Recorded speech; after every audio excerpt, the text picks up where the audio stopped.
Part 3 continued. How to break the worry habit. Chapter 11. Don't try to saw sawdust. As I write this sentence, I can look out of my window and see some dinosaur tracks in my garden. Dinosaur tracks embedded in shale and stone. I purchased those dinosaur tracks from the Peabody Museum of Yale University. And I have a letter from the curator of the Peabody Museum saying that those tracks were made 180 million years ago. Even a Mongolian idiot wouldn't dream of trying to go back 180 million years to change those tracks. Yet that would not be any more foolish than worrying because we can't go back and change what happened 180 seconds ago. And a lot of us are doing just that. To be sure, we may do something to modify the effects of what happened 180 seconds ago, but we can't possibly change the event that occurred then. There's only one way on God's green footstool that the past can be constructive, and that is by calmly analyzing our past mistakes and by profiting by them and forgetting them. I know that is true, but have I always had the courage and sense to do it? To answer that question, let me tell you about a fantastic experience I had years ago. I let more than $300,000 slip through my fingers without making a penny's profit. It happened like this. I launched a large-scale enterprise in adult education, opened branches in various cities, and spent money lavishly in overhead and advertising. I was so busy with teaching that I had neither the time nor the desire to look after finances. I was too naive to realize that I needed an astute business manager to watch expenses. Finally, after about a year, I discovered a sobering and shocking truth. I discovered that in spite of our enormous intake, we had not netted any profit whatever. After discovering that, I should have done two things. First, I should have had the sense to do what George Washington Carver did when he lost $40,000 in a bank crash, the savings of a lifetime. When someone asked him if he knew he was bankrupt, he replied, "Yes, I heard," and went on with his teaching. He wiped the loss out of his mind so completely that he never mentioned it again. Here's the second thing I should have done. I should have analyzed my mistakes and learned a lasting lesson. But frankly, I didn't do either one of those things. Instead, I went into a tailspin of worry. For months, I was in a daze. I lost sleep. I lost weight. Instead of learning a lesson from this enormous mistake, I went right ahead and did the same thing again on a smaller scale. It is embarrassing for me to admit all this stupidity, but I discovered long ago that it is easier to teach 20 what we're good to be. It is easier to teach 20 what were good to be done than to be one of the 20 to follow mine own teaching. How I wish that I had had the privilege of attending the George Washington High School here in New York and studying under Mr. Brandwine, the same teacher who taught Alan Saunders of 939 Woody Crest Avenue, Bronx, New York.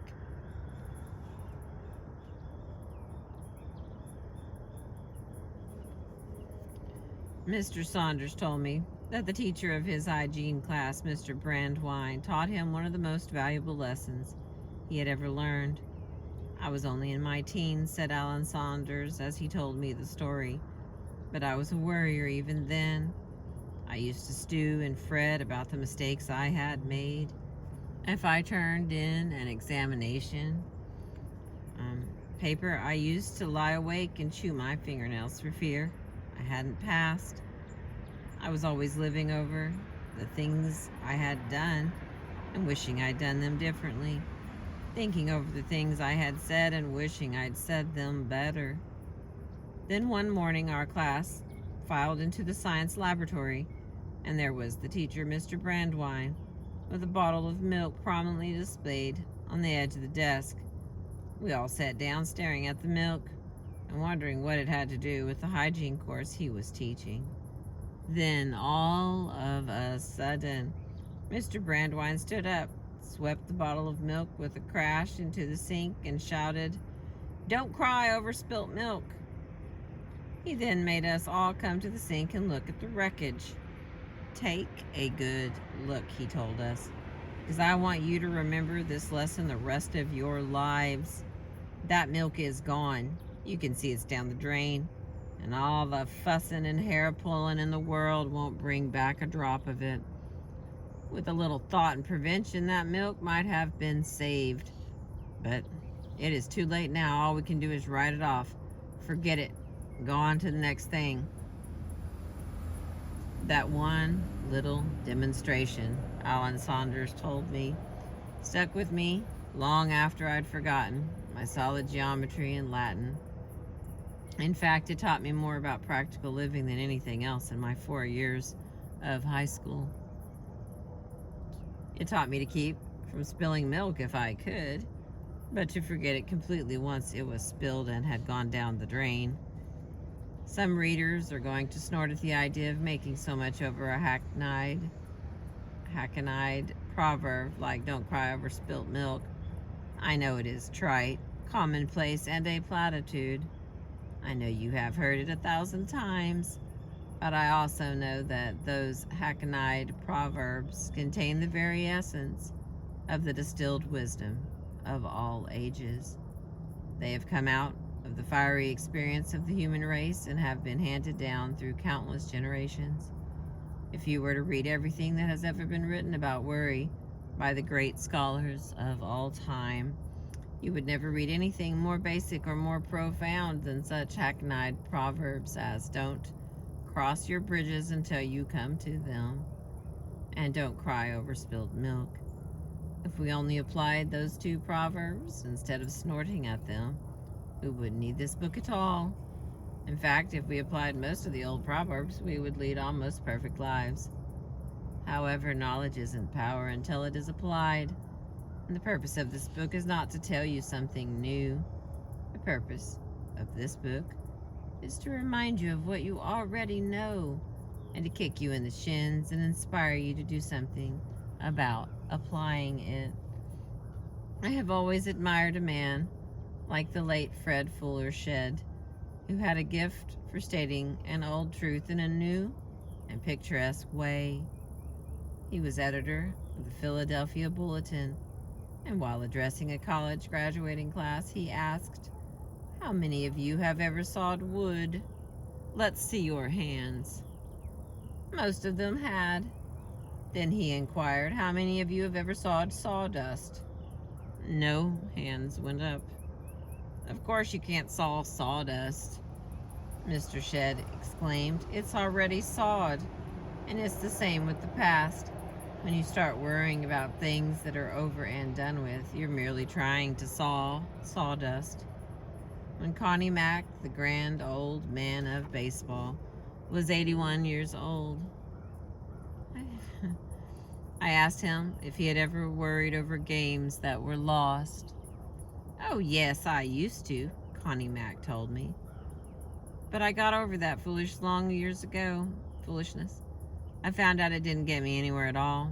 You can't grind any grain," he said, "with water that has already gone down the creek." Now, you can't grind any grain, and you can't saw any logs with water that has already gone down the creek. But you can saw wrinkles in your face and ulcers in your stomach. I had dinner with Jack Dempsey last Thanksgiving, and he told me over the turkey and cranberry sauce about the fight in which he lost the heavyweight championship to Tooney. Naturally, it was a blow to his ego. In the midst of that fight, he told me, I suddenly realized I had become an old man. At the end of the 10th round, I was still on my feet, but that was about all. My face was puffed and cut, and my eyes were nearly closed. I saw the referee raise Gene Tooney's hand in a token of victory. I was no longer champion of the world. I started back in the rain, but back through the crowd to my dressing room. As I passed, some people tried to grab my hand. Others had tears in their eyes. A year later, I fought Toonie again, but it was no use. I was through forever. It was hard to keep from worrying about it all, but I said to myself, I'm not going to live in the past or cry over spilt milk. I'm going to take this blow on the chin and not let it floor me. And that is precisely what Jack Dempsey did. How? By saying to himself over and over, I won't worry about the past. No, that would merely have forced him to think of his past worries. He did it by accepting and writing off his defeat and then concentrating on plans for the future. He did it by running the Jack Dempsey restaurant on Broadway and the Great Northern Hotel on 57th Street. He did it by promoting prized fights and giving boxing exhibitions. He did it by getting so busy on something constructive that he had neither the time nor the temptation to worry about the past. I have had a better time during the last 10 years, said Jack Dempsey, than I had when I was champion. Mr. Dempsey told me that he had not read many books, but without knowing it, he was following Shakespeare's advice. Wise men ne'er sit and wail their loss, but cheerily seek how to redress their harms. As I read history and biographies and observed people under trying circumstances, I am constantly astonished and inspired by some people's ability to write off their worries and tragedies and go on living fairly happy lives. I once paid a visit to Sing Sing. The thing that astonished me most was that the prisoners there appeared to be about as happy as the average person on the outside. I commented on it to Louis E. Laws, then warden of Sing Sing, and he told me that when criminals first arrive at Sing Sing, they are likely to be resentful and bitter. But after a few months, the majority of the more intelligent ones write off their misfortunes and settle down and accept prison life calmly and make the best of it.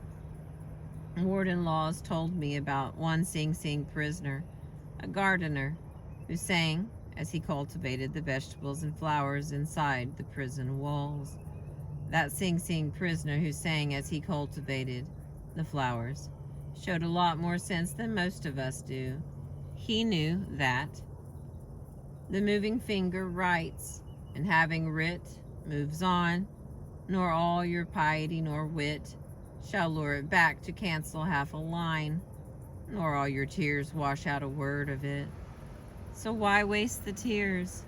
Of course we have been guilty of blunders and absurdities, and so what? Who hasn't?